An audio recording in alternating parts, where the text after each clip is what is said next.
swap a couple of the projectors. Sorry about that. But now, hopefully, we can actually go ahead and start. Just one housekeeping announcement, or maybe a couple of housekeeping announcements. I want to remind you that besides the sessions which we have during the day, we also have our high-level dialogue every day, which happens at 5 o'clock. The attendance has been encouraging, but could be far much better, right? It could be far much better. I know you might go ahead and say today I am advertising it a lot because the minister is coming, but I am advertising it a lot because the minister is coming. So we are having Honorable Dr. David Paririnyatwa, the Minister of Health and Child Care. So he is going to be looking at food fortification in Zimbabwe. Are we there yet? Right? So I really urge you to come because, not because the minister is actually going to be there, but because these high-level interactions have really been eye-opening. Even if it is not your area, you'll really be surprised to actually go ahead and realize that they can actually go ahead and eye-open quite a bit. Otherwise, let's sit back and enjoy the rest of the day. Let me hand you over to the real chairperson.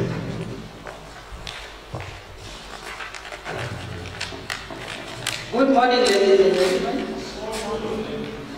I know it's a chilly morning today, but at least that will keep us awake, hopefully. So we have 3 presentations in this session. Keynote papers, and including welcome remarks. So our first presenter is a joint presentation by Professor MANYERUKE and Mr. Mangwani. The floor is yours. Thank you.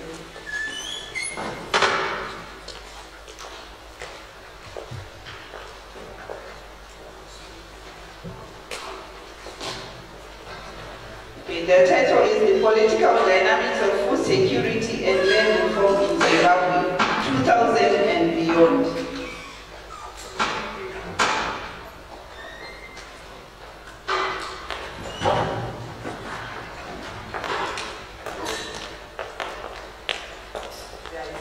Failing to connect, but I should be able to hear.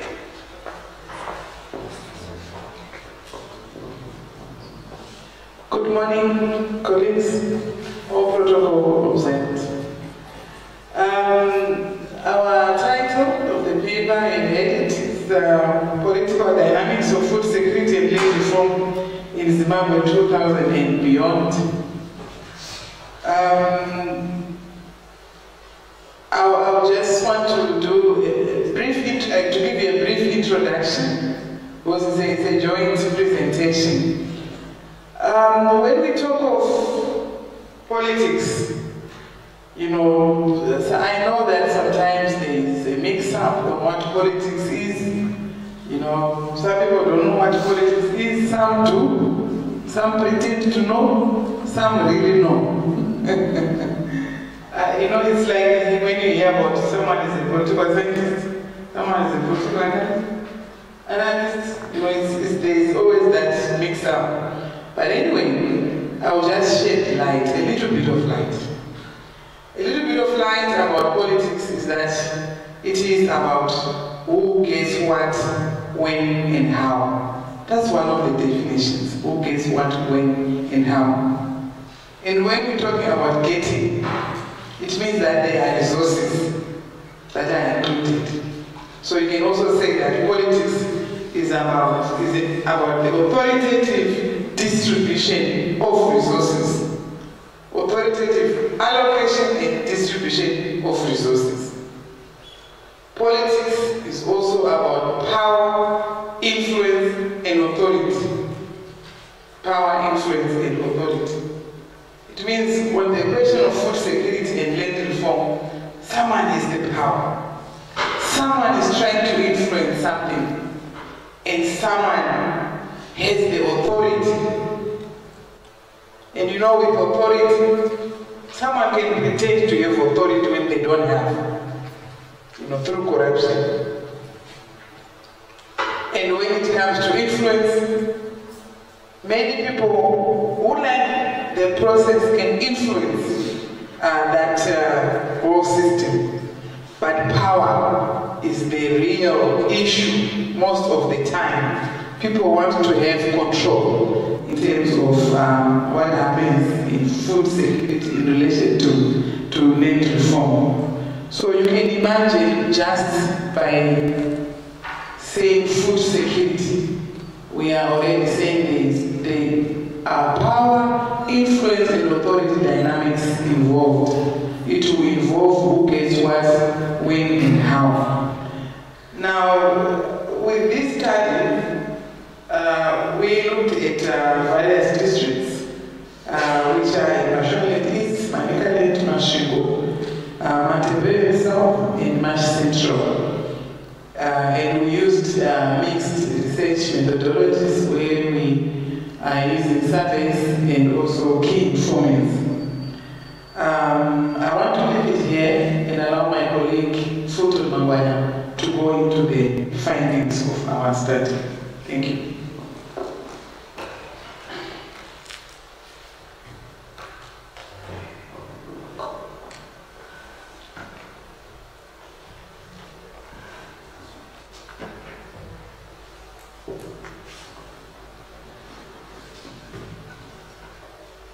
Is this now it? Can we go to the conference? No.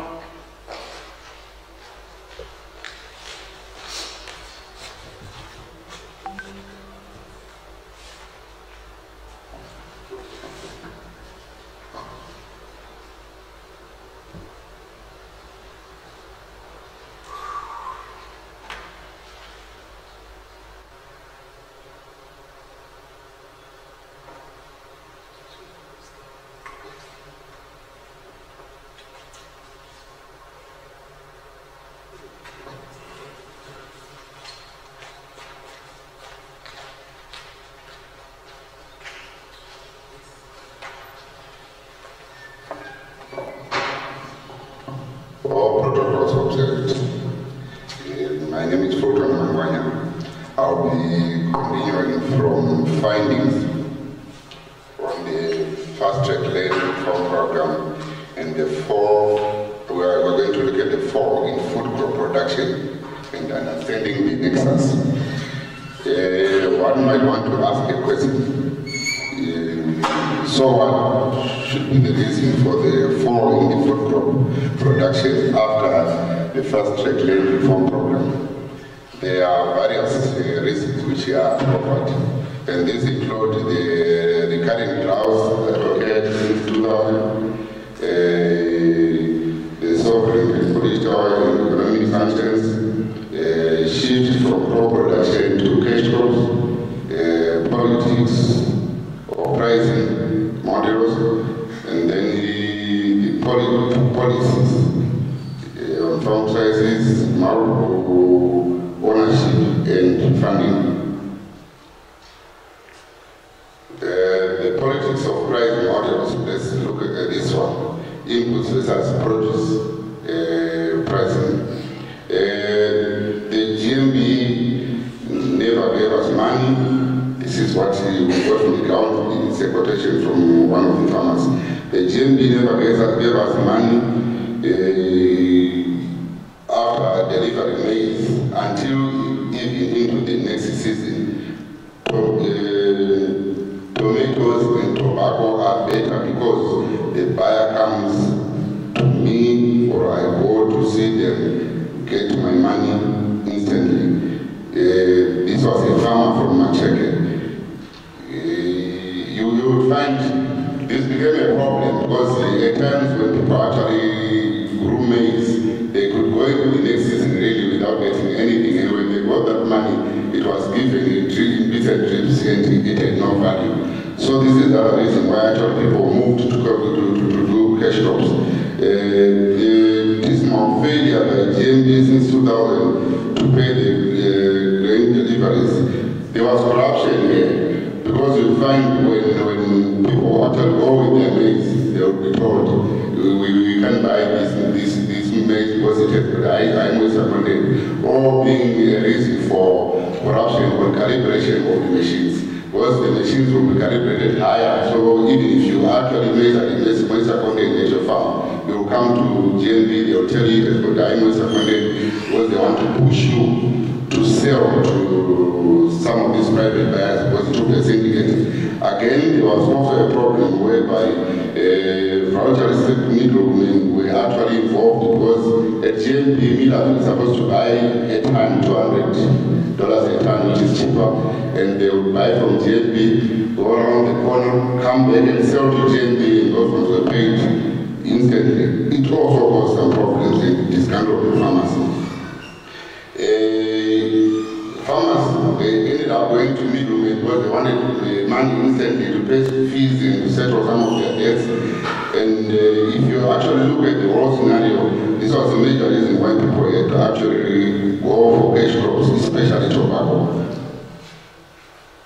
And in this case, government failed to intervene in time.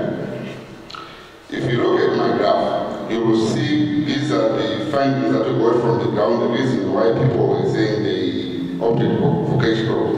50% were citing pricing controls, and 39.1 lower market value, and 26.1 untimely payments, 26.1 as well, contract farming, 10.9 lack of international market, then 4.3 no infrastructure, i.e. dams, maybe to do irrigation and so on.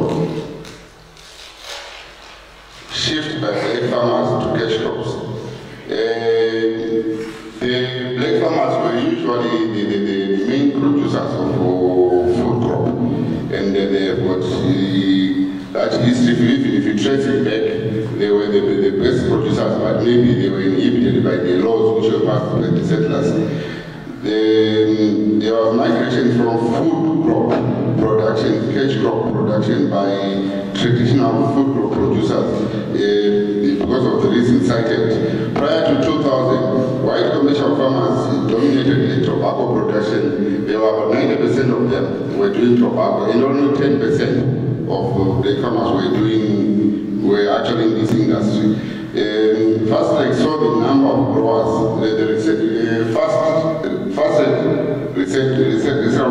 Saw the black farmers actually moving towards tobacco production, and the number increased from 1.5 in 1980 to 8.5 in 2000. If you look at my graph here, it will show, excuse me, Chair, I think I've got a challenge because I needed to be slide. My eyesight is just me. Sorry for that.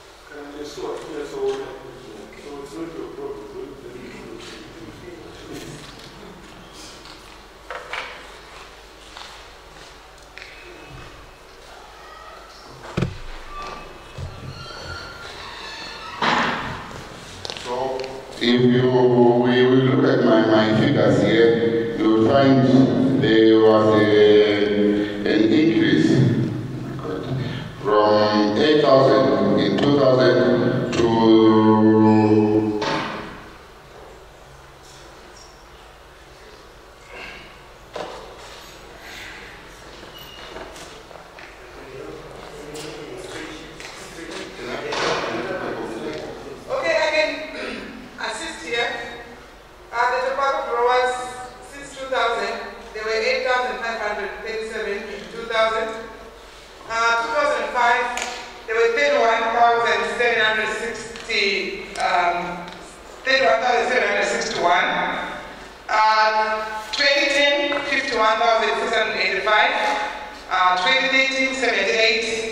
75,756. In 2015, 75,538. Thank you.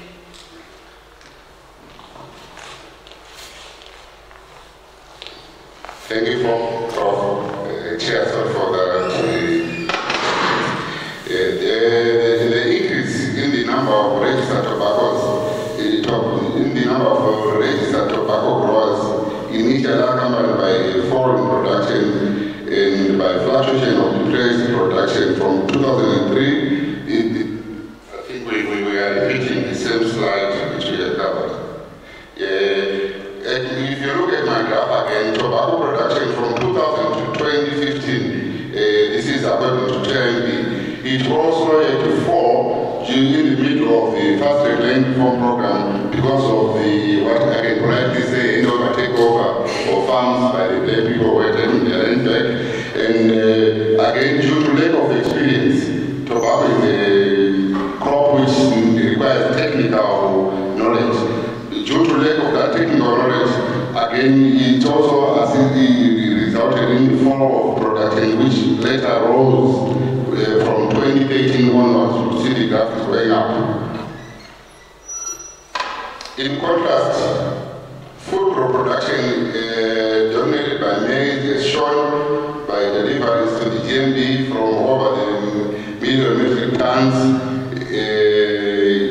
that dominated the 1996-97 season to 154,847 tons during the 2000-2001 period at the eve of the promulgation of the fast-track land reform program.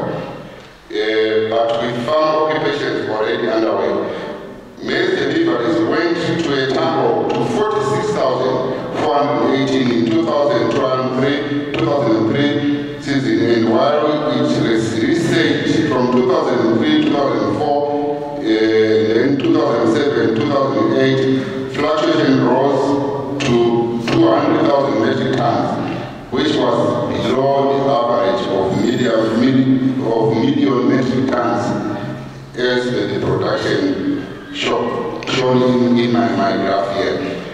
You will see from this graph, from up to 1996-97, we had high production of 1.4 million metric tons, which dropped around 1997. Then it rose again in 1998, and if you look after the reform program, that is from 1998 to 2000, it actually dropped because of the, what I say, the handover takeover farms, when the black farmers occupied or took their land, so to speak. In 2006-2007, there was a bit of some experience, and government intervened, it was coming in with inputs, the production went a bit higher, and due to lack of funding, around 2009-2010, it dropped again. Then it rose again because there was some intervention again in terms of tillage and also some inputs. And 2014, it was rising. 2016 is now up because there is serious intervention by the government. Then we look at the sovereign and political and economic sanctions. Politics and sovereignty in the intertwined concepts. You want to look at this issue. This is the issue that also caused some problems because when the sanctions were imposed, a lot of things which were related to production were affected. We are on top of inputs, the price became higher, and all these were posed a challenge to farmers. The term illegal is highly debatable because these sanctions were not UN mandated sanctions. They were sanctions from the West and the Americans. So in a way, it's correct to say they are illegal. These are I'm quoting from 2010. However, it has to be accepted that the nation has been under declared and undeclared sanctions, e.g. data and offer listing. Zimbabwe's industry was Western linked and sanctions meant no more spare parts for farming and industrial machinery. Most of the combine harvesters that we have here, usually we get parts from outside. If you don't get them from South Africa, you have to go elsewhere, like the John Deere and the case, you have to go to France and so on. And because of sanctions, it is still very easy for our farmers to actually acquire some of these parts. Even those who are selling us this equipment, we are getting second-hand equipment with no backup parts. It's affecting the production as well. Freezing of line credits and maltreatment of financial incapacitated the government. It's also the same issue because right now you can't even transfer money. The level of aid and program could not be successful as the land farm program phase one leg of donor support. You find a situation whereby phase one of land farm program, we were getting little drips of financing from the former colonizers or the Western countries. But when we actually had some problems during the general conference, we didn't agree on what they were supposed to give us, everything ceased, and this is the reason why we had to actually invest the farmers. The current drought since 2000. Drought prior to 2000 occurred at predictable regular intervals. It also affected the production of food crop. Rainfall patterns changed drastically from 2002, 2003, according to the Department of Met, we had serious droughts which affected the level of production of food crops. And the situation worsened by vandalism of irrigation equipment during the occupation, which were in most areas chaotic. When the farms were taken over, everything was intact in most cases. But because the government delayed in intervening, you find a lot of equipment was vandalized. People would actually strip cables from cellar pivots, even parts from tractors. Actually, we're shooting ourselves in the foot because these are the same things that we're supposed to use to do proper agricultural production. The politics of policies, farm sizes, multiple farm ownership, and funding. Conflict of interest. The problem that is happening right now is the same policymakers are the same people who are actually breaking the laws. Here I say because we have maximum farm sizes, like if you go to March West, March Central, it's about 450 acres maximum. But the big bosses, they've got 1,000, they've got 800, and we are talking of auditing and reducing farm sizes. This type of a policy can never be implemented because they are the ones who are owning vast tracts of land. They are the ones with underutilized land. And so long as the power, no one will touch you. This is the problem again that's affecting proper land usage. Disregard of one man, one farm, or one family, one farm. You will find Mr. Mangwanya has got a farm in Chekutu, another Mangwanya or Mrs. maybe my wife has got a farm in Chinoi, my son has got a farm in Mashu.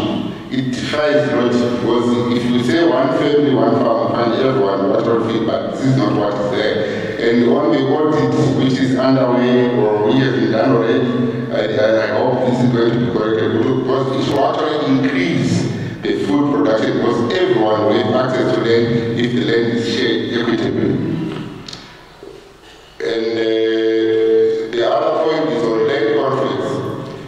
We also discovered on the ground that there is a serious double allocation of land in the sense that district land committees allocate land to recipient and acknowledged by the Provincial Rates Committee and the national year that means to give operator. But at times before the operator is even generated, we discovered that an operator might come with a different name from the ministry, resulting in double allocation. And usually the smaller fish is pushed out. So this is the problem that we actually discovered from the ground, because you find one piece of land is allocated maybe to 3 people, and someone occupied 2,000, another one was given 2006, and another one came in 2010 because he or she came from the ministry. These are some of the problems that we found on the ground. Other related issues: displacement of some white farmers who were into food crop production. We have the core brothers, I think we all know them, much central, they were best producers of maize. These were displaced and they were replaced by people who were actually coming from the raw areas without funding to actually copy or do emulate the same way of farming they were doing. It affected the yield of food crop. Only by the effects of gratuities of war veterans and impact of ESA, sounds true to these 2 economic mistakes by the government. I think the funds, according to the argument on the ground, were supposed to have been used for noble cause, like actually giving assistance to farmers in terms of capital injection, in terms of training and so on. Then after that, then these guys would have been paid later when there was stability in the agro industry.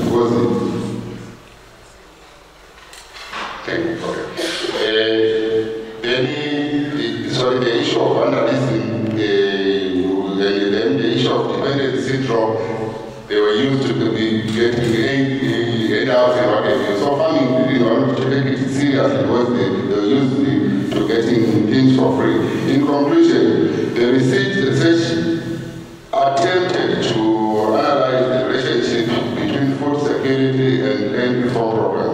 It was inspired by the need to answer the question that the first land reform program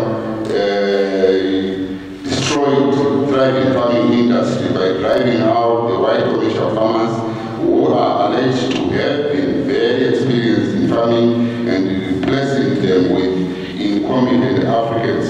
The equal construction of the myth that food security, insecurity that came in the past 2000 era was primarily and indirectly due to the implementation of food fast-track land reform program. The myth is just about a political construct to create a negative publicity on comprehensive land reform with attention to what was like South Africa. Madam Chair, sorry please, can I just go through my recommendations?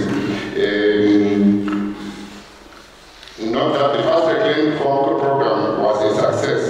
There were mistakes made, we agree, but it was a success. There is need for rational exercises in line with simple exercises, like I was saying. We need political will to actually implement that. Implement the one family, one farm policy, then resuscitate government bank, like the 1934 Rhodesian land model, so that farmers get cheap money to do their farming. Then create incentives of food production, like what happened in other countries like Malawi, our neighbor. They did that in around 2006. They gave incentives and people were actually producing 150 kg of bag. They called it bingo because the president actually came in with good incentives for people to produce maize, and they had a bumper harvest. Then we have got EU CAP and USA farm subsidies. All those can actually come in hand to boost the food production. Increase the visibility and activities of ALEX and vet officers to do the field work. It appears the government right now has got a shortage of these technical people to assist people on the ground to do serious farming. Impose mandatory food crop production, like the commander about which is happening right now.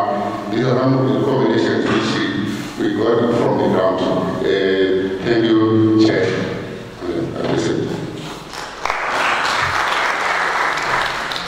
Okay, I'll just give a 1 minute comment. In addition to what my colleague has said, that we've heard about the different politics at play in terms of food security and land reform, but also suffice to say that if we don't talk about the politics in the allocation of resources, giving the example of command agriculture, our paper wouldn't be complete. Command agriculture, that's where you see the politics on the use of resources. It's, for us, the objective is noble. It might look expensive in the short run, but the whole idea of wanting to make the country food secure is very, very important. So there is power play there in terms of people criticizing command agriculture, but in terms of the ultimate objective, it is very noble. There is also the issue of politics of sovereignty versus others. Where we say in terms of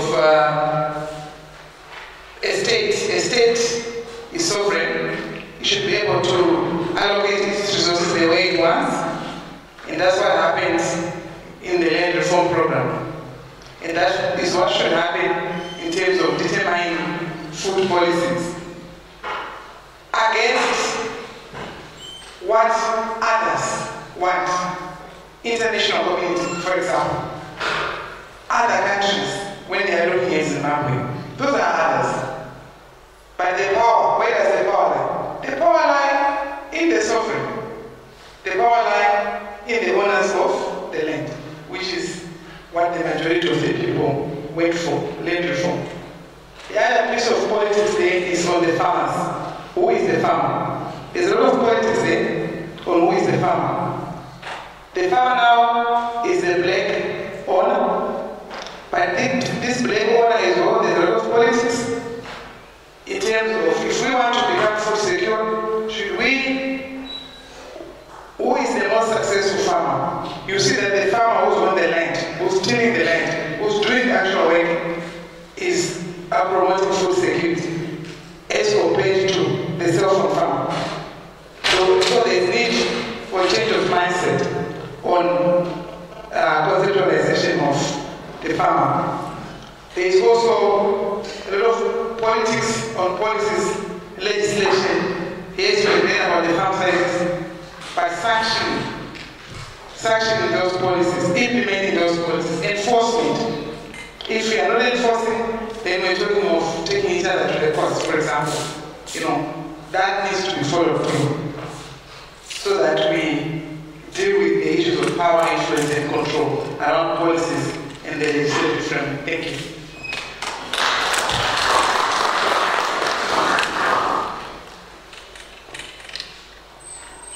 Thank you very much, my two presenters. I will defer the questions for the time being and allow our next presenter to present. But let me just give a small summary. The late President of Tanzania, Comrade Julius Nyerere, once said, knowledge is something you get from the minute you are born to the minute you die, and even beyond. Well, I'm one of those now today. I guess a new definition of politics. Professor MANYERUKE said politics is not the politics you know. It's about what, who gets what, and when, and how. That's politics, not the politics you know. So I guess that's the definition. Thank you, Professor. And if you all remember, 2 days ago, the research was chair saying Africa is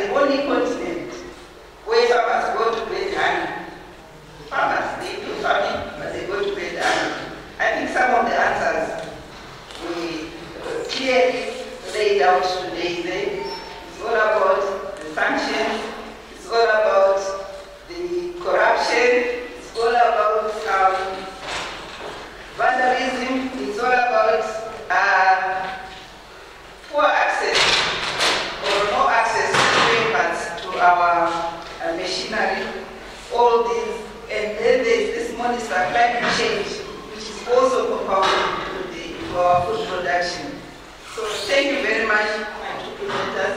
So our next presenter is Professor MPEPEREKI. Professor MPEPEREKI will talk about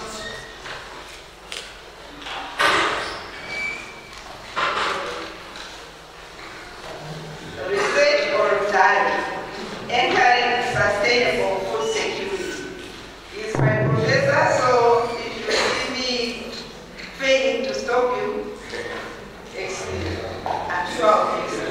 But there's 20 minutes. Thank you. Okay, thank you very much.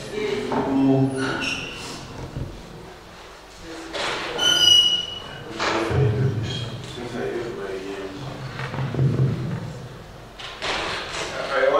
eye contact, since I memorized my slides, I may have to look to get them also, so you may excuse me. But when I was training teachers, they told me that you should keep eye contact with the audience. So let's see how we can go. Okay. When the research week planning activity started, Professor Mafumo came to me and said, what do you want to do? I said, well, I can give some paper. What is it that you want to talk about? I said, research week. Research. I know research is romanticized at universities.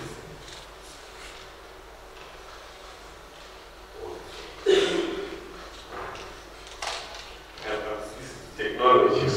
So when I go to the international conference, I always take my slides and my transparencies. And then the PowerPoint. If the lights go off, I still can do my presentation. Okay. So I thought that perhaps we need to appreciate more the issue of research.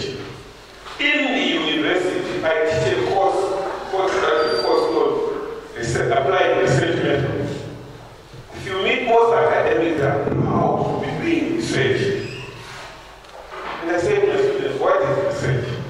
There is usually an adjective, academic research. They say, how does research become academic? What is research? So you know the basic definition. If you are lost, you must find your way. If you are hungry, you must figure out where you can find food. If you want to go to town, you must find out how you can get down. If you want to go to railway, you need to ask people if you've never been there. All that is research. Research is how we grow through the darkness of our ignorance about our environment. There's nothing academic about that. If you want to find a way to find food and you can't figure out where, you can't think, you can't use your brain, then you die of hunger. So that's how I thought about this topic, research for that. I hate writing a lot of things there, but I try to just indicate that in Africa, more than 70% of the population relies on agriculture.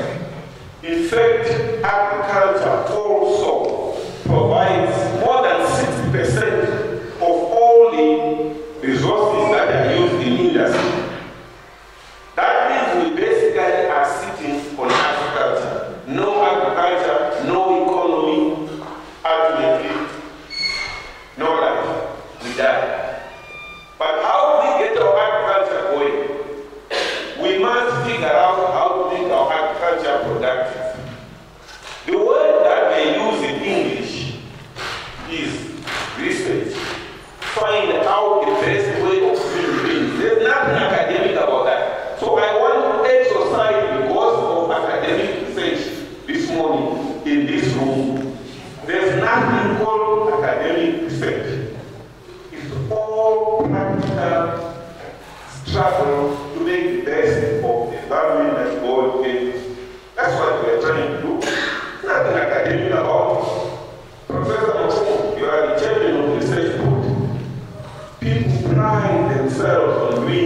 research. I hope you are reading what I wrote there. I'm waiting for you to read. And they write dissertation, and they put on gowns, and they graduate. And that's about it. Then they go look for a job. Then the professors take the thesis to the library, and it is put there for the next generation of students to come and read the thesis. They call it literature review to see what has already been done.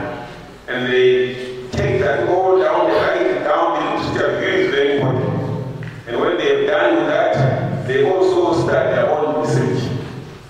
And after a year or two, maybe 3, they write the thesis and they graduate. And everyone is happy, professors are happy, university, the vice chancellor will graduate. And they take the thesis and lodge them in the library. No, this is a waste of time. That's not the people.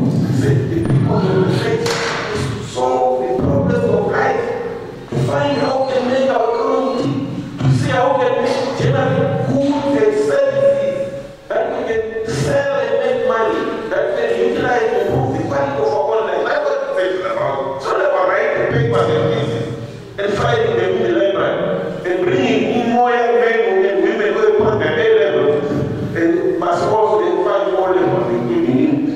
Bringing them in and come and read all this stuff, pulling their heads.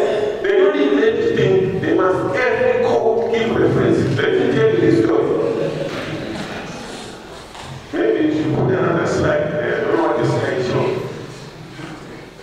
That is recent, that's me. When I went to America, they taught me about nitrogen fixing bacteria. They call them rhizobia. These bacteria, what the professor said, you see, soybean is a crop. If I can talk about soybean, I know my mistake will not. You want to see the professor very well. I'm talking about soya is a system that produces the largest amount of protein per unit of land. Listen to that. This is in March, I'm sitting in some lecture in America. These are things that made in my head. They say education is what made after they forgotten everything they taught you in school. This is what they are saying in memory. Professor said, soybean produces more protein per unit area than anything else that we have in the way.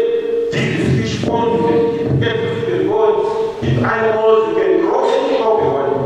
You will not get as much protein as you will get in a hectare, for instance, to exceed that which you get from soil. So that's how I got married. I never told you this, but this is how I got married to soil. But for soybean, deliver that, you must find out how best to manage it. You must look into the science. And when you have looked at the science, you should then take it and speak shoulder now. What other science here? Only you take the science and when you study so that they can eat, people eat science. They don't eat your papers.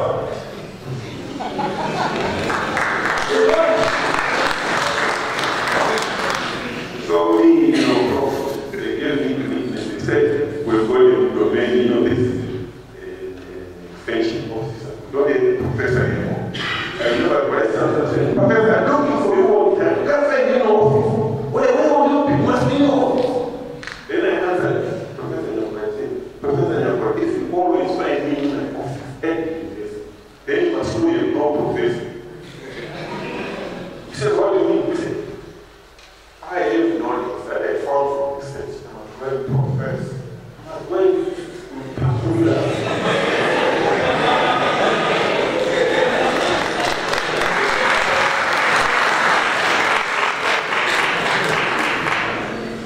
So, people are making money in soybean, and I just now they want people to command because so much money, millions, are going out, going importing oil, cooking oil. In some places, so you can't find stock, so they're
You die physically, you die economically, you die in all kinds of dimensions. Research or die. I thought that might help. We are at the university, so it said the university says we must train, then we must extend. Don't sit there. If you have good knowledge, take it out. You have found it, you have done research. It shouldn't end there. Take it and make it help people to improve production. If you are in the health sector, improve their health. In all cases, it boils down to goods and services. It can be for its own sake. Whether it's marketing, production, processing, all those things which are involved in the various value chains that economists talk about, value chains, we as the university must be researching, but interacting on the ground with the people who are actually in need of this information.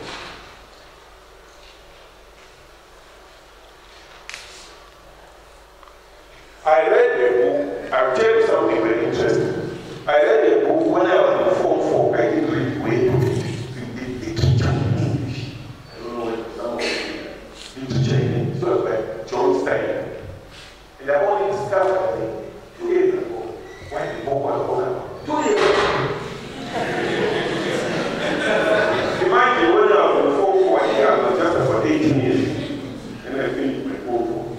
And we wrote the book was called No Highway, George Stein, English. So let me whatever. Going therefore, it's written as a English. They say unknown, means not quite known or what. Going therefore, I'm saying now you are. And when you know how you will find, the way shall glimmer in the mind. 2 years ago, I discovered what that means. Go ye therefore. And when you know how you will find, when you can find the way shall glimmer in the mind. Then I remember in that book, there were scientists, they were concerned about airplanes, wheels falling off. They just said, the wind is looking quite metal looks okay, then suddenly breaks. And they spent a lot of time doing research. And I was informed, I didn't know what to say about them. But 2 years ago, I said, okay, when you can't find answers to things that are a problem in your life, the way must glimmer in the mind, which is do research, use your brains, take yourself out of the problem. You research you. So that's why now I'm looking at the research or that. Well, let me come down to the ground and remind you, in the Department of Soil Science and Agricultural Engineering, with a shortage of students, no student wants to do soil science. I know you read football, you come to our undergraduates, but you may go and tell your other people that my soil is very important. And I tried to put a few points to absolutely underline this point.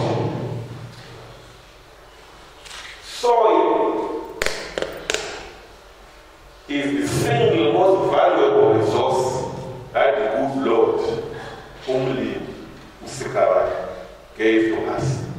There is nothing more important on earth than the soil. If you want to build a house, you need someone to go and place it. If you want crops, if you want pastures, if you want to dig a pond, if you fly in the air, you need land, you know the password. You want to dig a well, a bore, or you want some gold and crocodile, you need the soil. Everything is in the soil. Now, imagine us running around, flying, jumping down, doing all kinds of things. At the end of the day, at night, we go and lie down on the soil. understand very, very clearly, because without it, you die. So soil science is very important. I'm soil science, I'm trying to sell my own name. But let me tell you what happened in schools. I'm not here to give scientific information. No. I'm trying to give you insight. I went to schools, I was called by the Minister of Labor, and they said, we want you to make guest of honor. So when I got back, all these kids Form 4 and Form 6s, I want to leave the school leavers, career stage stuff. And I said, oh, I let them arts, money. But I let them commercials, big group now, bigger than arts. But I let them sciences.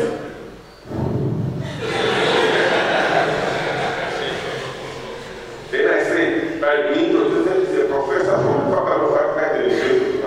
I said, okay, now you are educated people, you are coming to the university. Oh, yeah, just keep us nice.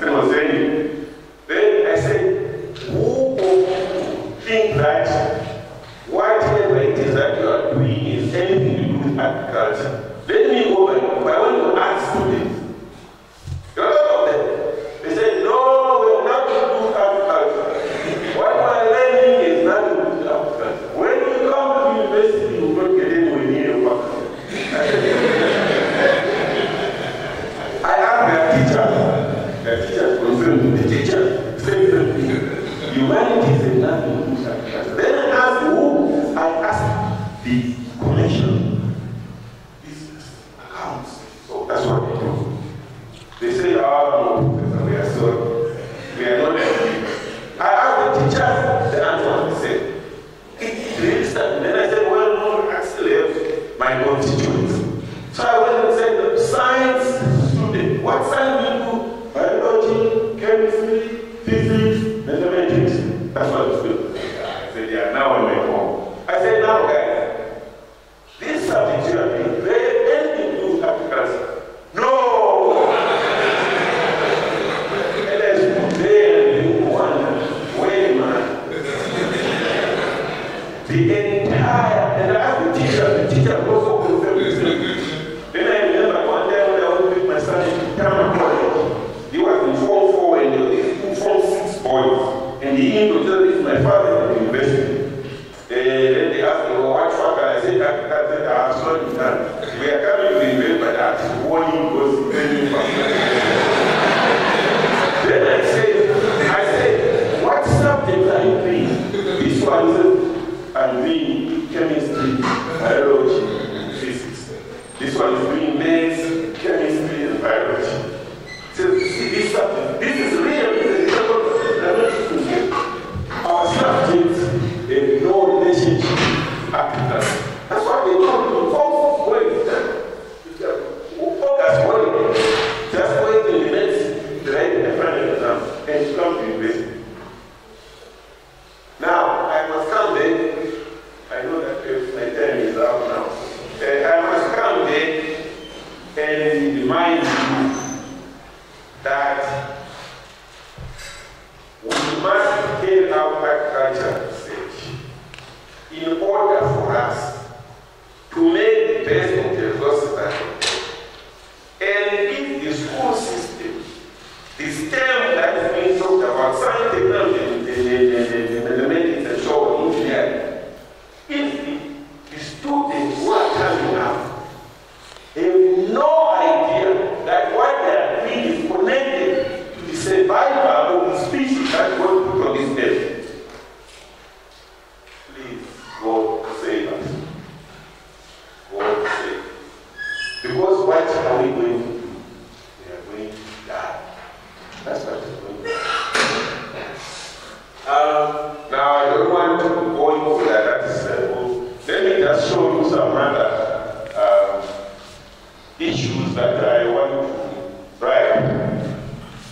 I invited people to come to the field today, well, the architects people did. That's my farm. And I wrote a soil field today, one of the farm. Practical learning platform for farmers, setters. That is where the science really is discussed. In the field. Things must work in in the field. If the science you do, that's better than doing history, you are doing whatever subject. It does not translate to enhance productivity, the quality of life. Out there, outside the lecture, outside the laboratory, it doesn't. It is of no use. You are engaging in mental masturbation.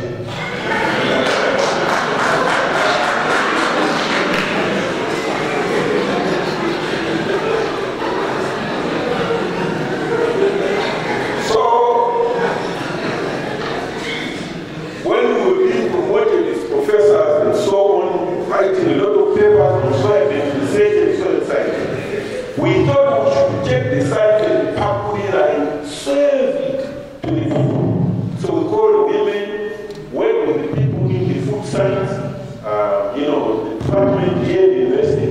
And these women, we brought them to a one-week course on how to process soybeans, remove the anti-nutrition factors, fashion different recipes, and they went out and they went to teach their colleagues in the villages. And there was a huge demand for soybean seed and for training on how to grow it. Technical science. And then in the process, people see the value and they begin to demand the knowledge so that they can also produce the crop and they can then improve their livelihoods. This is the slide that summarizes most of the things that I want to do. But this is my research area. I have to be standing somewhere. I'm not a theoretical person. I'm not peddling theory to you. I'm being practical. I know about soybeans. I know about how to grow it. I know about soil science of it. But look at it. Cooking oil. It contains a lot of immune-boosting chemicals. It is a mixture, protein, relish, fertilizer, cash, organic matter, and preservative, stockfish, milk. These are not things that I read in a book. These are things we discovered as we went on with our research. I remember one time when my Olivia Channel constituents, when she was in Parliament, and the farmer said, we do rotation on soybean, increase soil fertility. But soybean, that's what I said. I said, I'm not olive. They said, olive is good. And suddenly, then they said, soybean, actually, there was some soybean which was just right beside the bed. Even the chickens were not eating them. That's when we realized, we must evaluate on marketing. So I went to marketing, Department of Agriculture Economics. That's how they came in. Then they said, Mashaka Ajo, I want this. What do we do with them? I know the cameraman, unfortunately, I can't really remain in one place. So you see, if I was a politician, I would be posing in front of them. Right? All of you be literate in English, you can read English, but I'm speaking English to camera. And then when they treat all these old women in the village, now if you scientists do that, I can't explain this in journal, scientific. Nonsense! If you can't explain it in your mother language, you don't know your can't paste and in English, you don't understand it. That's what students do. You can't even put when the examiner comes, the professor is able to manage him. Whereas the person who understands can actually you unpack it, you understand it, and you can repackage it so that we are out together out in the village nature makes sense. Then we say you need to and I don't know what to say. So then we let me, when I know the chairman is sometime in 2010, I received the International Award to talk about this. This is to encourage the younger scientists and others. The work that I did was evaluated, and the caption said, for ably linking university research to farmers, the private sector, and the policymakers who are giving you this award. It's not written in full text. Impact stands for impact, research, and science in Africa. From AU, sponsored also by NEPA, sponsored also by Bill Gates, ACRA, and many other organizations sponsored this award. So I received this award on the back of the research that we have been doing on soybean and following various value chains. I'm giving that as an illustration. So, all of you here, please, if we don't research, we die. Thank you.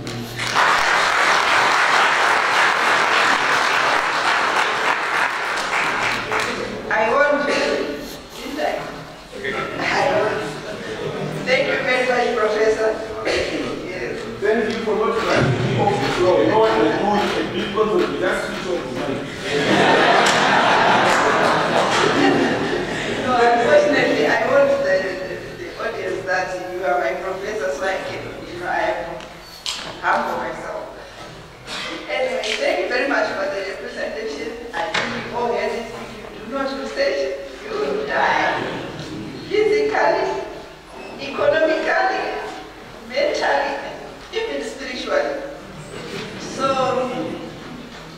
the ball is in your court. I will not say anything further at this juncture. I would like to call upon Professor Aida Stolenyan to come forward. She will introduce our next presenter. Professor Stolenyan is the chairperson of the University of Zimbabwe Publications, and she's also a member of the Research Council of Zimbabwe.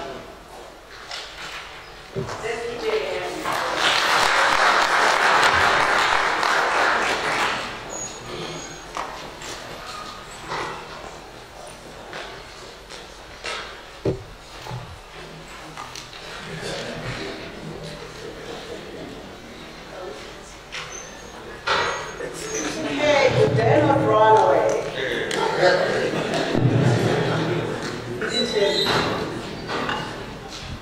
Please allow me to stand on the existing protocol, and I will clear the way of food here and it's not. But welcome you all, and to give a warm welcome to Mrs. MUZITE. So without further ado, I'll go ahead and read Mrs. MUZITE's biography so that you can welcome her individual part of the presentation. Okay? Mrs. MUZITE is the Executive Director of the Research Council.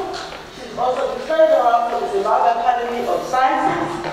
At the Research Council, Mrs. MUZITE is responsible for the administration of RCs and related activities such as coordinating, promoting, supervising, and directing research for the country. Within the International Forum, Mrs. MUZITE represents the country Zimbabwe.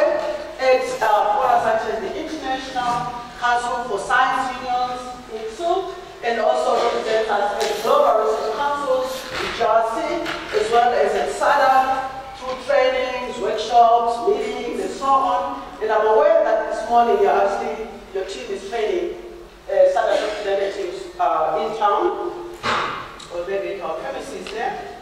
Mrs. MUZITE also sits on several boards for the institutions, various institutions of higher learning and parastatals. And related to that as well, her leadership and research council has achieved two major outcomes. One is to align the strategic reorganization of the RCZ as mandated through the Research Act, which is Chapter 1022, as well as naturally in consensus to the national research priorities. Mrs. MUZITE received a Bachelor of Arts degree in physical and health education from Queen's University in Ontario, Canada, and also holds a master's degree in health administration and research from Harvard University in the UK. Mrs. MUZITE, before joining the Research Council of Zimbabwe, was also in the civil service and held many positions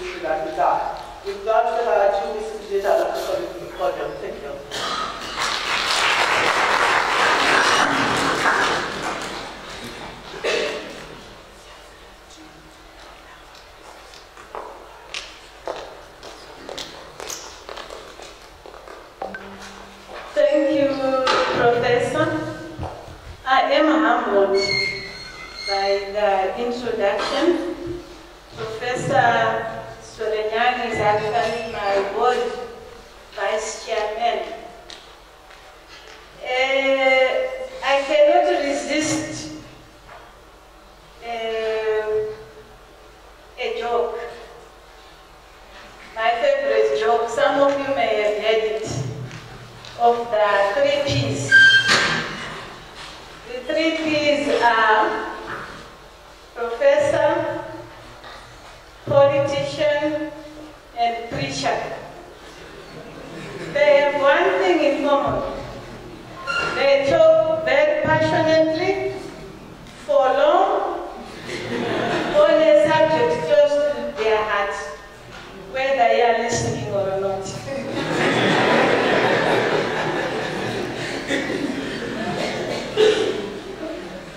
I am not one of those, and therefore, I will also not be like the stereotype. They say that people who are of low attitude make up for that talk. So I will not do that. Session chairperson, Professor MANYERUKE, Pro Vice Chancellor Mashiri, who invited me, Chairman of the Research Board, Professor Mafuno, who was instrumental to my invitation, the organizing committee members present, fellow presenters, distinguished guests, delegates, ladies and gentlemen, students, and all present. I am pleased and honored to have this opportunity to present a keynote paper at this inaugural research week of the University of Zimbabwe.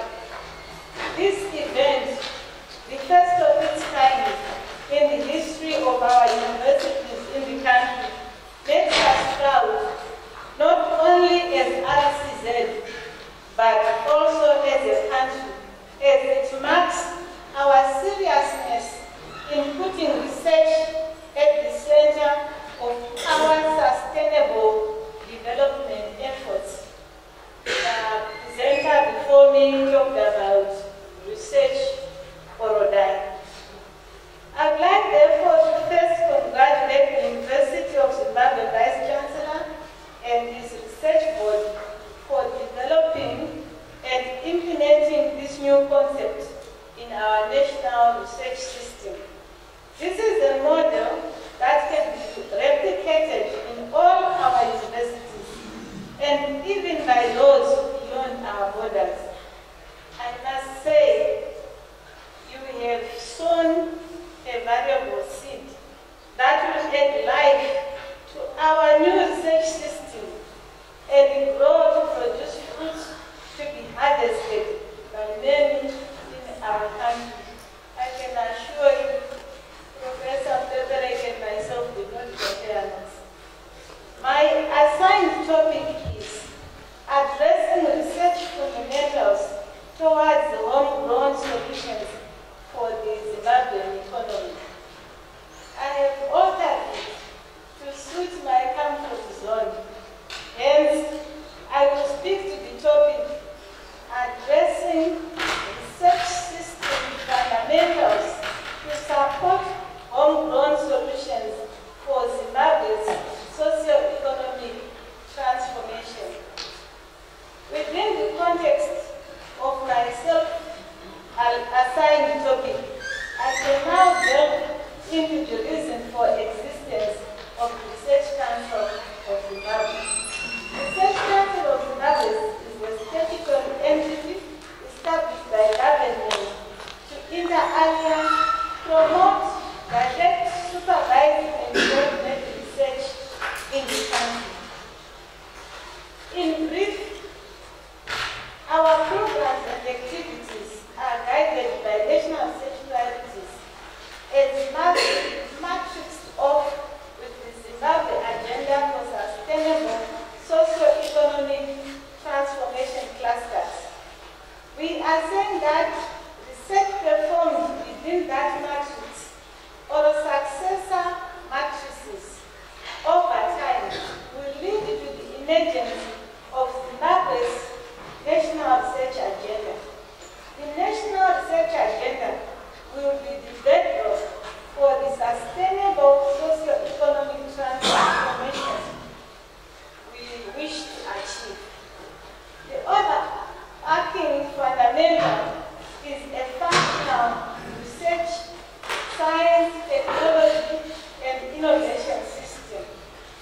Let me hasten to say that there are as many different systems as there are countries in the world. And I can say that from experience with the Global Research Council. Zimbabwe, we have our own. Further, there are system complexities.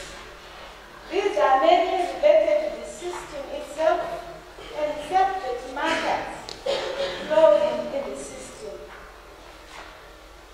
A process, or rather processes, have been going on to make this national system in Zimbabwe functional.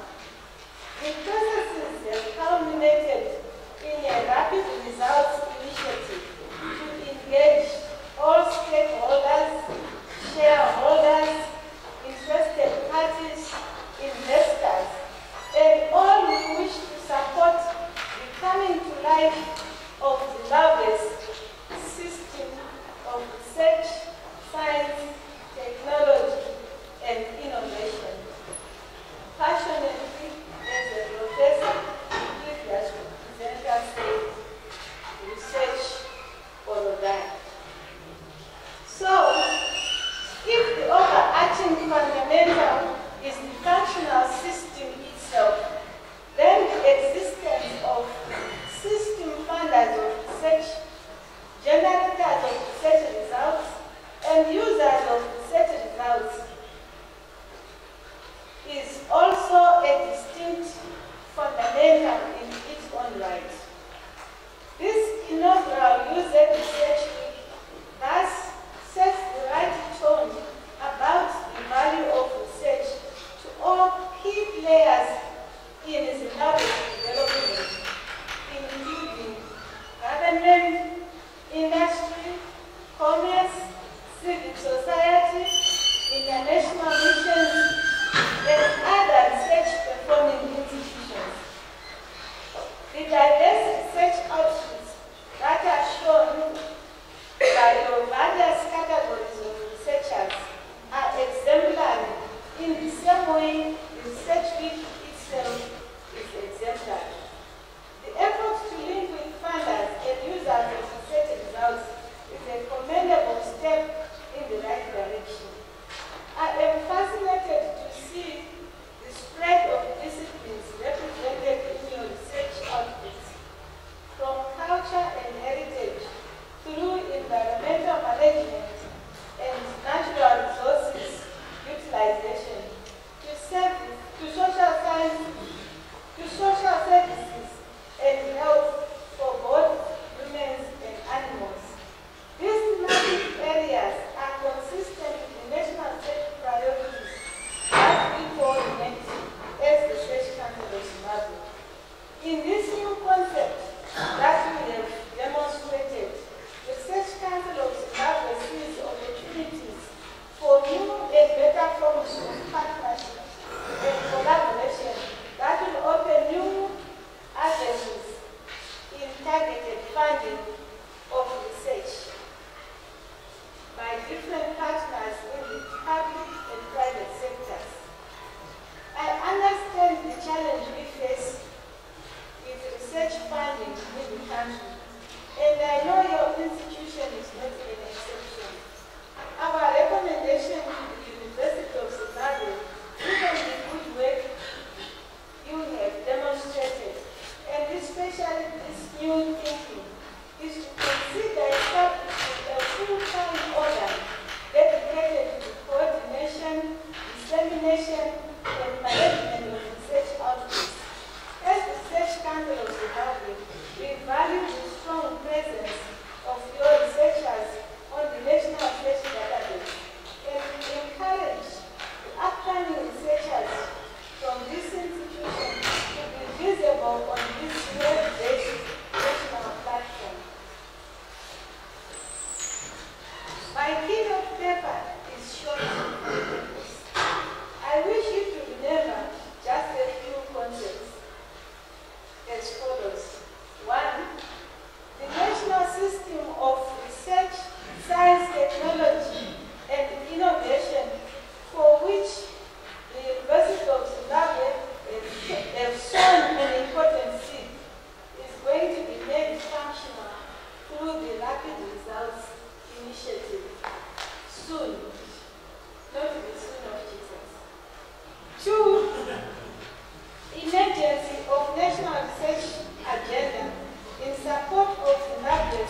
once more.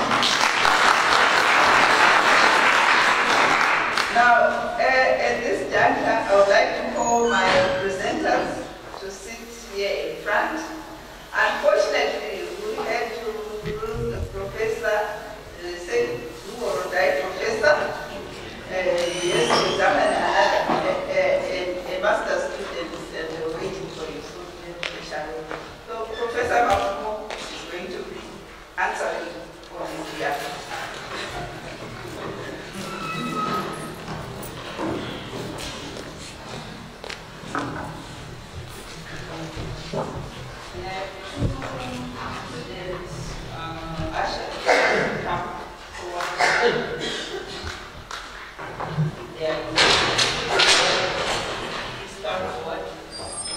Okay, I open the floor for any questions. Okay, I'll start with you, Prof.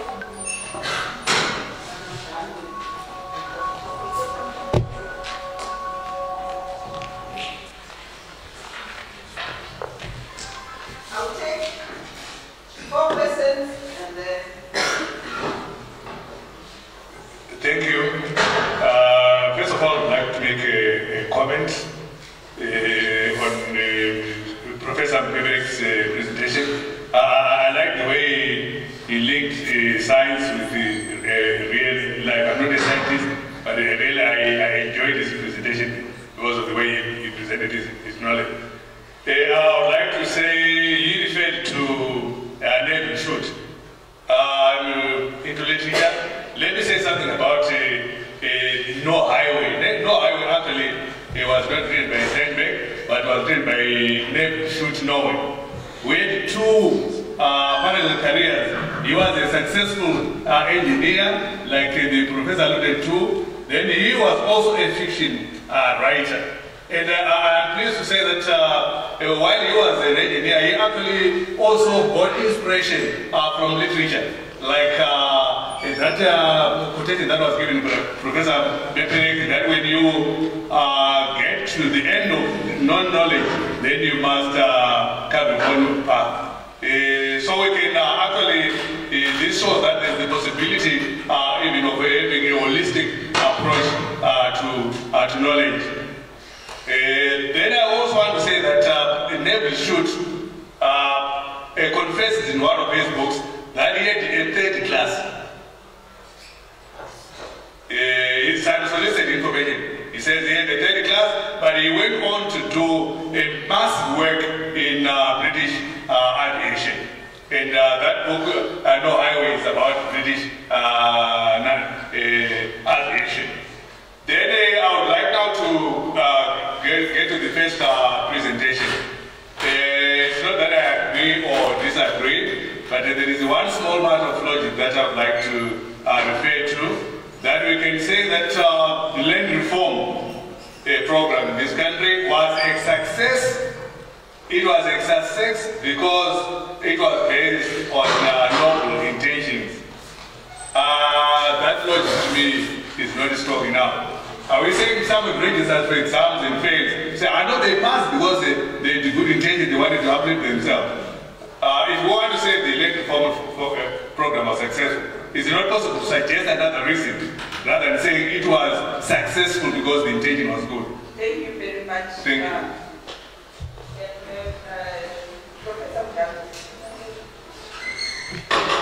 Let's make our questions or comments brief, not new presentation. Thank you. Thank you, Madam Chair. I was just going to ask the first presenters, Prof. MANYERUKE and partner, in the discussion that they've started, where are the communal farmers? Because even after the land reform, quite a number of the population is still on the communal lands. And where are they in terms of the food security, the current food security discussion, the politics of it also?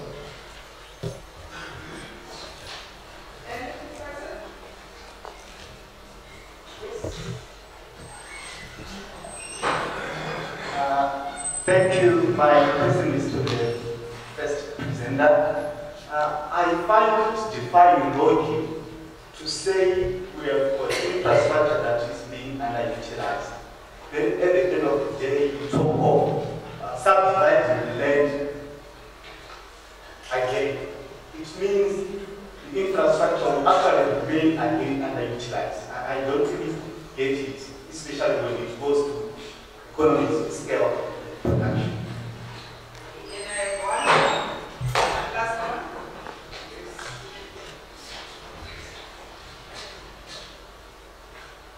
Thank you. My question is based on the research by Professor MPEPEREKI.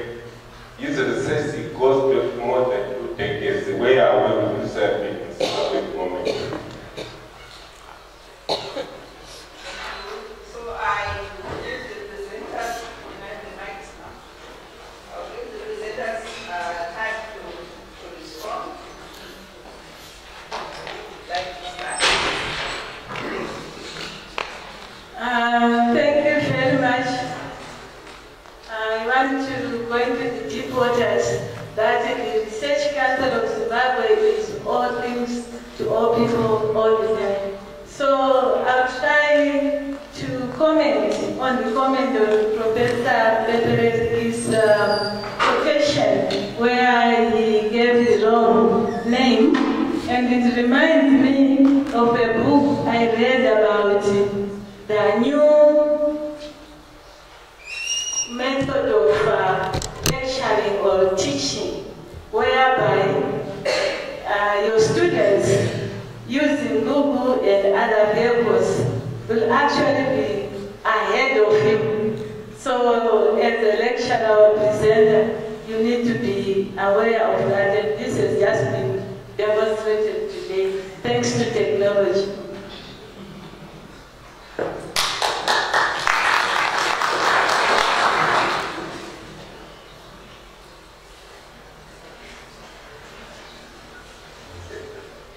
Thank you, Chair.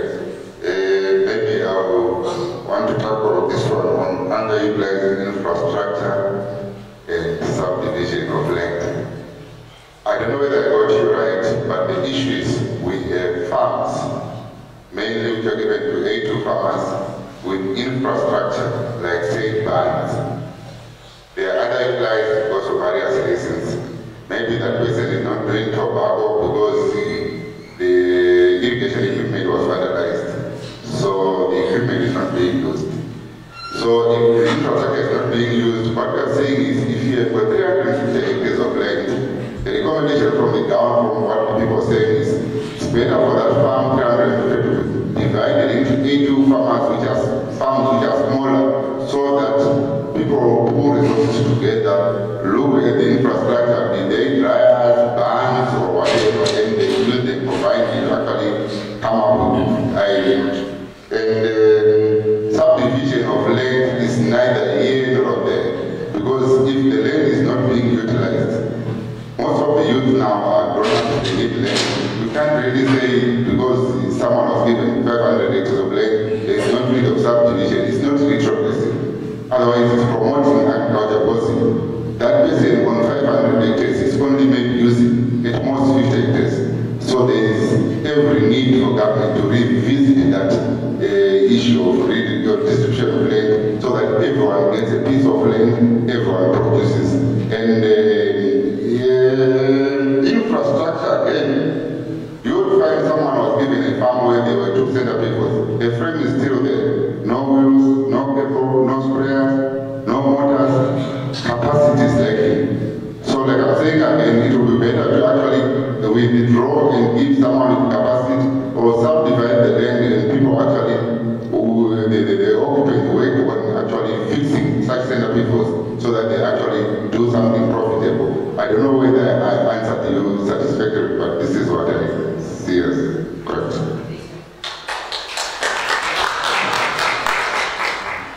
Thank you. Just to add on this issue of infrastructure, I think we have to, the fact that we're not talking of a homogeneous situation, you know, where everything is there. We have different scenarios. We have issues of actually inadequate infrastructure, in fact, most of the time. Because when you resettle more people, it means that there is new demand on infrastructure. It means we need even more dams, more irrigation plants, more tobacco plants, you know, if production is to increase. Shanti, land reform, that's what we say. We provided an abridged version of our paper, very summarized, very brief. There's so many reasons why we say land reform is or was a success. One of them, fundamental one, as you are aware, is that it was a revolution. You know, when the white minority owned this land, it's usually one Matema who want a land go pinda. So that is, you know, for me that's a huge success.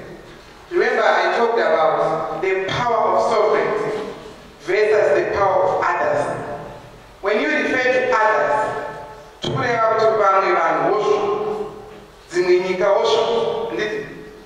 but when we talk of sovereignty in the state of Zimbabwe, and its people, the population is a success. The black majority now owning that land is a success. The black majority now participating in its own economy is a success. That's the paper on this one. I will not take up for it. Where are the communal farmers? Our paper specifically zeroes in on A1 and A2 models. The communal farmers, they exist. Of course, there is no doubt that with resettlement, we've seen the decongested, the congested communal areas getting decongested because of the resettlement. That cannot be qualified, needs qualification and quantification through research. A proper study being done to say after the first land reform, what has happened to the communal areas. That is an area of study that is required.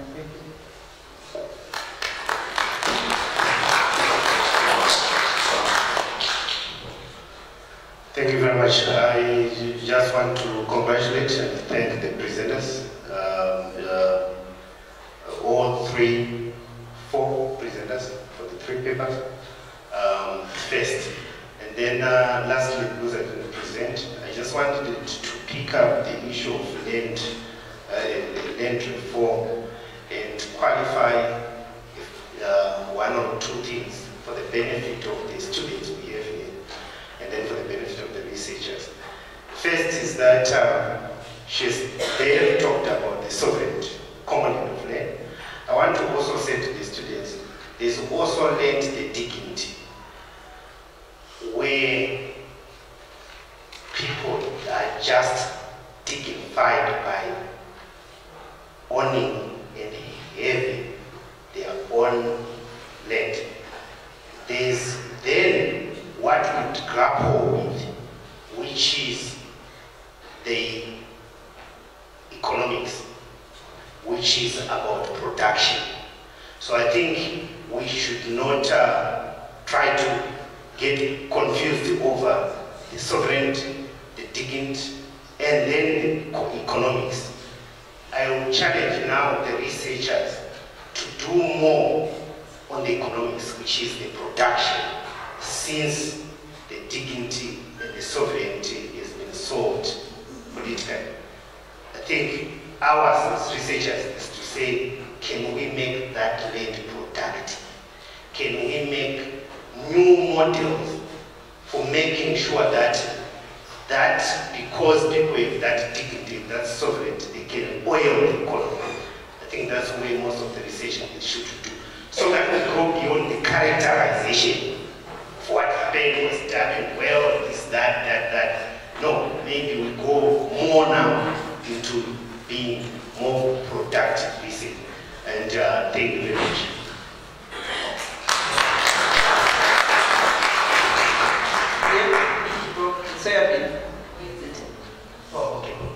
Thank you very much. The soybean production, the fundamentals of what makes soybean, what makes us able to produce soybean, I think Professor MPEPEREKI is working on that with his team adequately to give us the foundation for doing that. I think what is now important for us is to understand two things. Research becomes more relevant once the fundamentals are addressed. You begin to see more questions. If you raise an important topic to people, they begin to ask more questions. So if you want to take it like this, every farmer's question is a potential research topic for a student. If it has sufficient data, unless if it is just for information.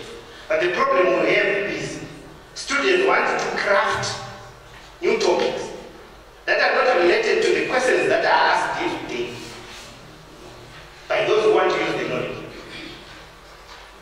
And then, in terms of production, the country requires an increasing, it requires probably 150,000 tons of 300,000 tons of soil to make oil and so on. So if the fundamentals are there, it means that the reason for not producing soybean could be in the other spheres. And that's what we have to find out. Because the fundamentals, the science is there of production. Then we can tweak and refine the science as we go. I think that's how I can answer that question directly or indirectly. Thank you very much.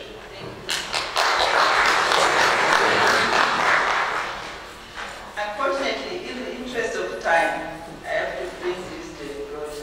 This slide, no one has wanted to express. I'm so sad, because I see most of the students undergrads sitting there. Anyway, before I close the session, I would like again to remind you, not because the minister is coming, but because we have a minister coming at 5 p.m. in this very same room. We'll be talking on food fortification in Zimbabwe. Are we there yet? Please come and listen and also contribute if you want to hear your voice. Instead of going to the supermarket and start shouting at the manager. But I don't want 45 minutes new. I want the original. Come and talk to the minister and present your views. So let's give a final pam-pam.